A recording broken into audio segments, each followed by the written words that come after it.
Bismillahirrahmanirrahim. Assalamualaikum warahmatullahi wabarakatuh.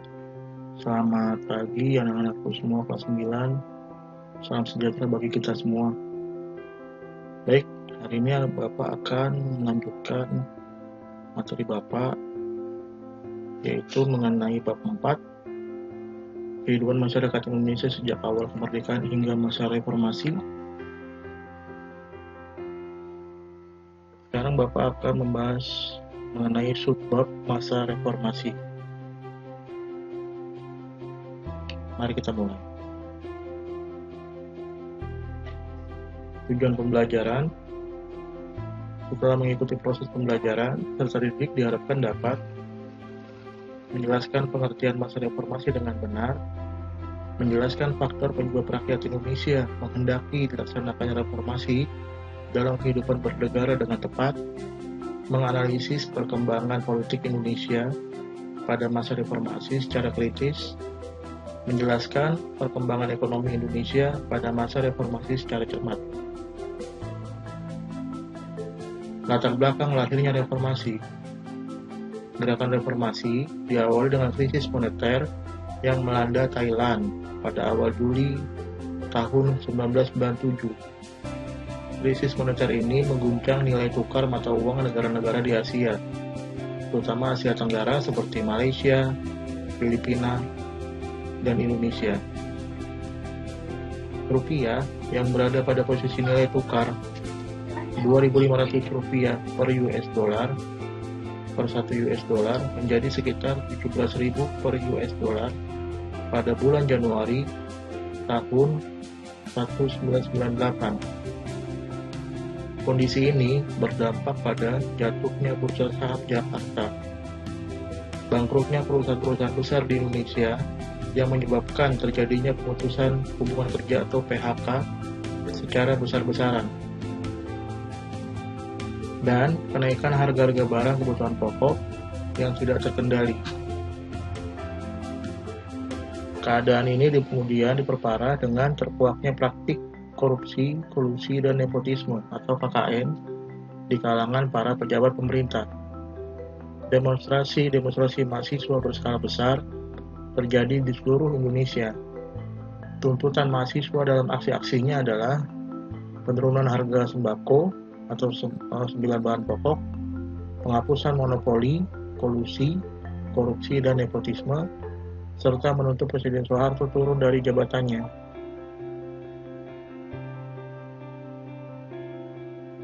Masa reformasi. Puncak reformasi 1998 terjadi pada tanggal 12 Mei 1998 di Universitas Trisakti Jakarta. Pada puncak reformasi ini terjadi bentrok antara aparat keamanan dengan para demonstran yang menyebabkan 4 orang mahasiswa tertembak. Keempat mahasiswa tersebut adalah Elang Mulia Lesmana, Eri Hartanto, Hendrawansi, dan Hafidin Royan. Tokoh lainnya yang berperan besar dalam peristiwa reformasi ini adalah Amin Rais, yang membongkar kebobrokan sistem pengelolaan PT Freeport Papua yang dianggap merugikan negara. Keadaan ini memicu kembali gelombang demonstrasi yang lebih besar pada tanggal 13 sampai 14 Mei 1998. Terjadi banyak perusakan pertokoan, rumah, perkantoran, dan kendaraan milik warga etnis Tionghoa. Para demonstran juga menduduki gedung DPR dan terdapat banyak desakan supaya Presiden Soeharto lengser dari jabatannya. Pada tanggal 21 Mei 1998, Presiden Soeharto menetapkan jabatannya di Istana Negara dan menunjuk wakilnya B.J. Habibie untuk menggantikan posisinya sebagai Presiden Republik Indonesia. Dengan lengsernya Soeharto dan majunya B.J. Habibie sebagai presiden, maka lahir pula masa reformasi di Indonesia. Masa reformasi di Indonesia adalah masa setelah berakhirnya Permendan Orde Baru. Masa reformasi dimulai pada tanggal 21 Mei 1998 saat Presiden Soeharto mengundurkan diri dan digantikan oleh Wakil Presiden B.J. Habibie. Masa reformasi terus berlanjut hingga saat ini.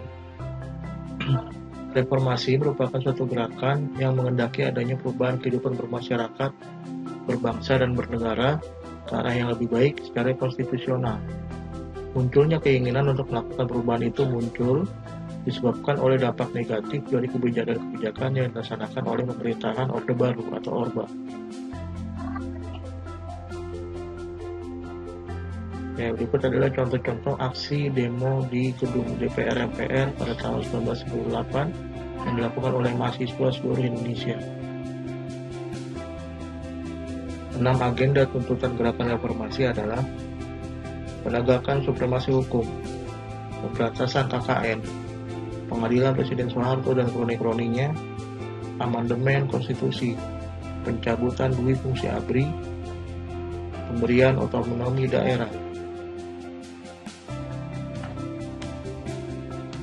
perkembangan politik pada masa reformasi. Setelah reformasi itu dimulai, maka terjadi beberapa perubahan politik, yaitu dengan penetapan Undang-Undang Multipartai melalui Undang-Undang Nomor 2 Tahun 1999. Ada sekitar 48 partai yang mengikuti pemilu pada saat itu.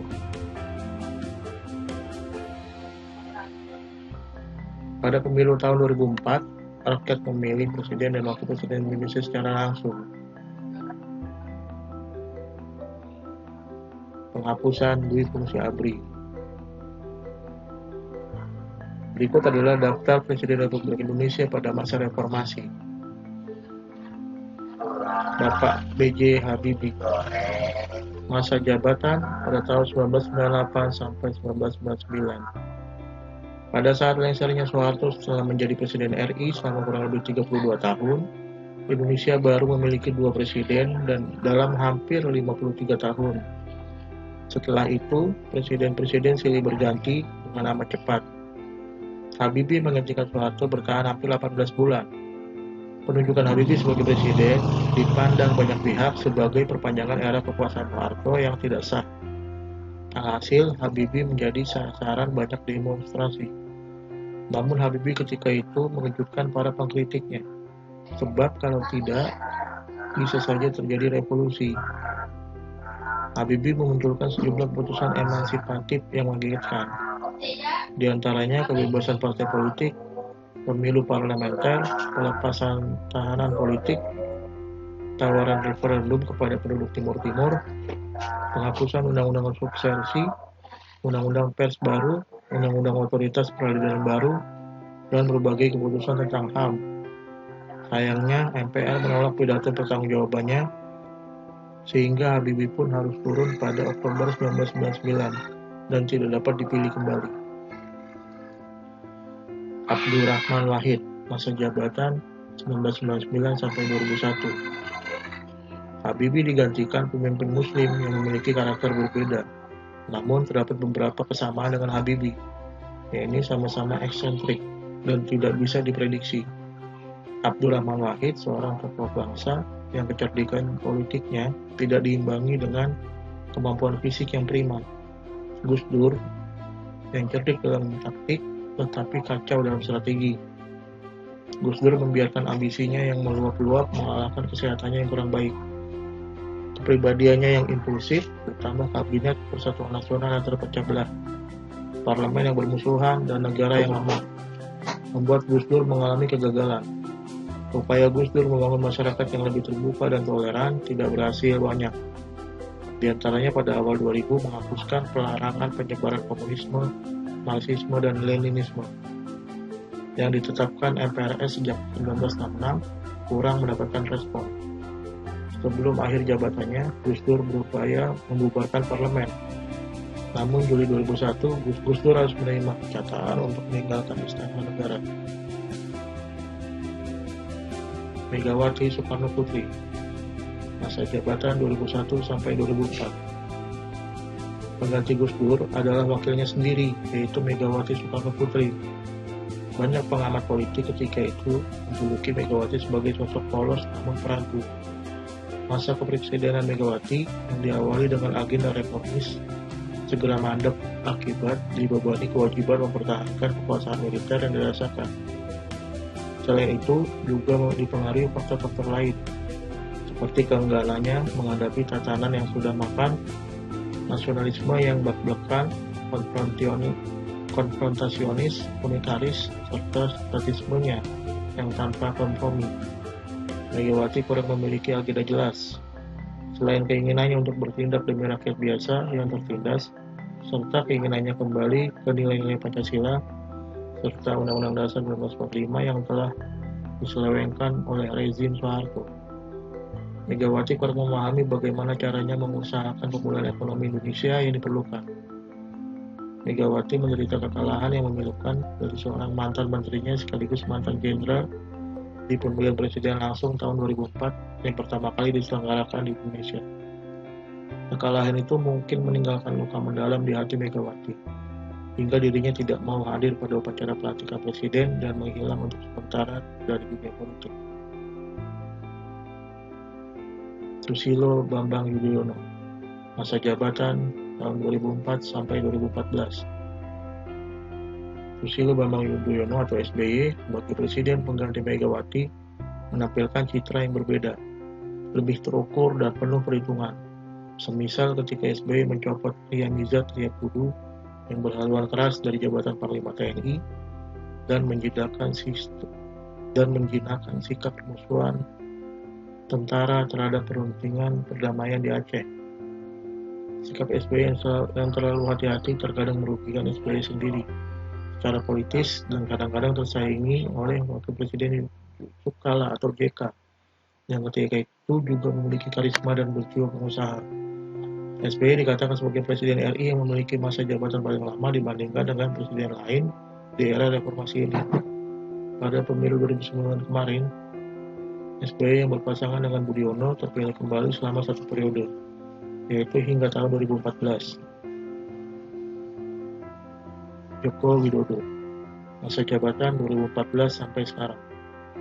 Sejak dilantiknya menjadi Presiden Republik Indonesia pada tahun 2014, Presiden Joko Widodo dan Yusuf Kala sebagai wakilnya segera menyusun kabinet kerja agar dapat segera melaksanakan program kerja sebagai janji politiknya saat kampanye. Adapun program kerja yang ditawarkan saat kampanye oleh Presiden Joko Widodo dikenal dengan nama Nawacita, yaitu 9 program perubahan untuk Indonesia. 1. Menolak negara lemah dengan melakukan reformasi sistem dan penegakan hukum yang bebas korupsi, bermartabat dan terpercaya. 2. Membangun Indonesia dari pinggiran dengan memperkuat daerah-daerah dan desa dalam kerangka negara kesatuan. 3. Memperteguh kebinekaan dan memperkuat restorasi sosial Indonesia. 4. Menghadirkan kembali negara untuk melindungi segenap bangsa dan memberikan rasa aman pada seluruh warga. 5.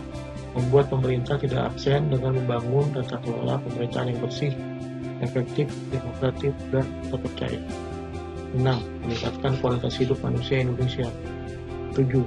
Mewujudkan kemandirian ekonomi dengan menggerakkan sektor-sektor strategis ekonomi domestik. 8. Melakukan revolusi karakter bangsa. 9. Meningkatkan produktivitas rakyat dan daya saing di pasar internasional. Perkembangan ekonomi di masa reformasi diantaranya adalah privatisasi BUMN, pembangunan infrastruktur, kenaikan harga BBM, dan penyaluran bantuan langsung tunai atau BLT. Kehidupan sosial budaya dan pendidikan pada masa reformasi.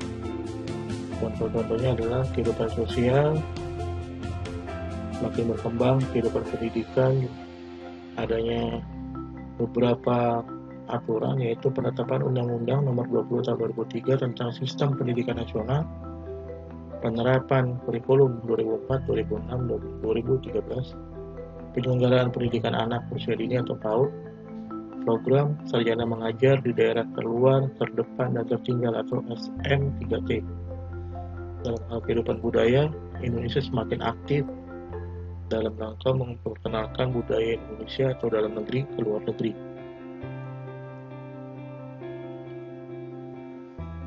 Momentum kebangkitan nasional. Selama akhir Orde Baru dan reformasi yang bergulir hingga saat ini, gangguan yang diterima bangsa Indonesia dari segala bidang cukup banyak. Diawali dengan kerusuhan etnis, hilangnya kepercayaan rakyat terhadap negara karena bencana ekonomi, hingga munculnya buah keampahan dari era reformasi, yang menimbulkan kecemasan banyak pihak mengenai masa depan, bentuk, identitas, dan kapasitas negara Republik Indonesia. Setengah abad lebih setelah mencapai kemerdekaan, negara Indonesia mengalami pasang surut dalam mencapai tujuan karena para pemimpin dalam arti luas yang kurang memiliki komitmen dan untuk mensejahterakan rakyat. Pertarungan, kekerasan, dan perseteruan baik dalam bidang politik maupun bidang yang lain bukan sebagai sarana untuk memperkuat pemahaman karena apa yang diwakilkan Indonesia atau menyatukan bangsa Indonesia, melainkan semakin memperlebar jurang kesenjangan antar saudara sebangsa ini. Satu hal lagi yang menambah bangsa Indonesia kehilangan martabat dan semangat itu datang pada akhir 2002 ketika Mahkamah Internasional memenangkan Malaysia atas Indonesia dalam perkara kepemilikan dua pulau kecil, yaitu Sipadan dan Ligita. Semoga momentum kebangkitan nasional ini menjadi wacana bangsa Indonesia untuk kembali kepada karakter, jati diri, dan kepribadian bangsa Indonesia yang mulai rapuh. Baik, sekian materi yang Bapak bisa sampaikan. Semoga bermanfaat. Kurang lebihnya mohon maaf. Wabillahi taufiq wal hidayah. Wassalamualaikum warahmatullahi wabarakatuh. Sekian dan terima kasih.